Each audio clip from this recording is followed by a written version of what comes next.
Carlos, what can you say about Jeff on both sides of the ball at the end there? Pretty impressive. To be able to hit that homer right there against a pretty lead arm on Weaver, to take the lead.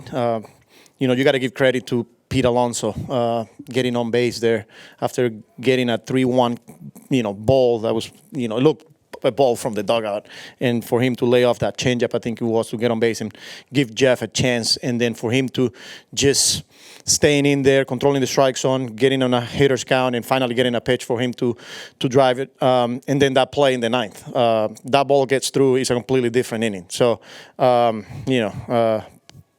good game for him.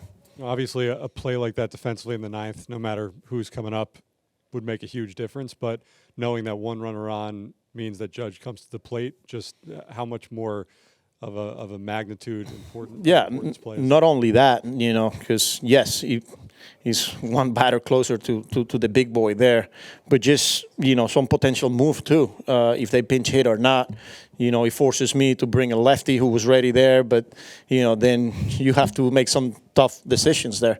And again, I'm glad he made that play and he completely changed the whole inning then. After that eighth inning, we saw you have a conversation with Reed Garrett. What were you trying to get across there? I was just making sure that he was physically feeling fine. We asked a lot out of him as of late. And I just wanted, I just, give me everything you got here. Once he said that he was good to go, I just said, hey, man, go one batter at a time here. Let me make the other decisions, but go out there and give me everything you got. That was pretty much what I told him, and he's the whole time is like, I got you. So it was good to see, especially after what what he went through the past couple of outings or the past couple of weeks. But like I keep telling them, we want to continue to give you the guys ball. We want to continue to trust in you guys, and you guys will step up. And today, Brazoban and then Reed Garrett, for them to get the last 9 outs was pretty impressive there. Tony? Just considering, obviously, the state of your pitching staff and some of the things you had to do, the hoops you had to jump through just to manage this game, how rewarding was it to actually come out of here with a win? Yeah, but you got to give credit to the players. They were the ones that executed it, and he always, it makes you feel a lot better, obviously, after the game when you get the results. But, you put them in positions where, you feel like they're going to have success there, and they went out there and did it today. Brazoban, I knew I needed to stop them there, and give the offense a chance, knowing that I only had Brazo and Garrett, and obviously Lovelady, but I didn't have some of the other guys today. But I wanted to shut it down there, and I'm glad the offense came back. And the initial plan wasn't for Garrett to go 2, but he was pitch efficient that eighth inning, and that's what the conversation with him in between innings happened. What was the initial plan? What was the what? What was the initial plan?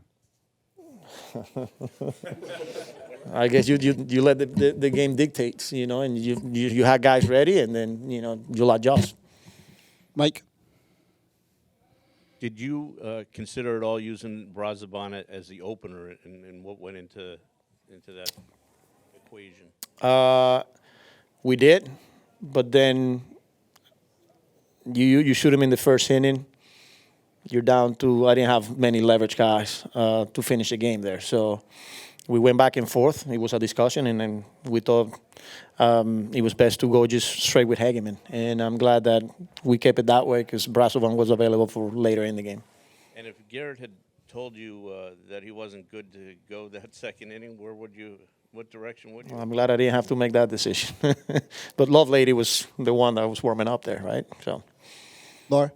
But what was the feeling in the dugout when Juan Soto comes out and he gets a standing ovation and then he hits the game-tying home run? Yeah, not only the standing ovation, but, they go there back-to-back, the first two batters, Jason and Judgy, and then right away, Name gets us going, and then Juan responding right away, just kind of getting the momentum right back. That was kind of like setting the tone moment. Okay, they punch, we're gonna punch back. Here we are. So that was more to it in that moment where, like I said, back to back for them, and then our guy hits it, and it's game on. Couple more, Ron. for Jeff coming back, being out at the beginning of the year, and just what does his spark plug personality and feistiness bring to this group? Yeah, I mean, he's a gamer, man, and he's always ready to go. He's always available and willing to do whatever it takes. We've seen it the way we've been using it. Center field, second, doesn't play at times against a lefty. He's ready to come off the bench. He's ready to go. So he's a guy that's been in this league for a long time, has success, obviously, and he's a pretty important player for this roster. So I'm glad that he continues to show up. He continues to prepare, and, another good game for him today on both sides, offensively and defensively. John?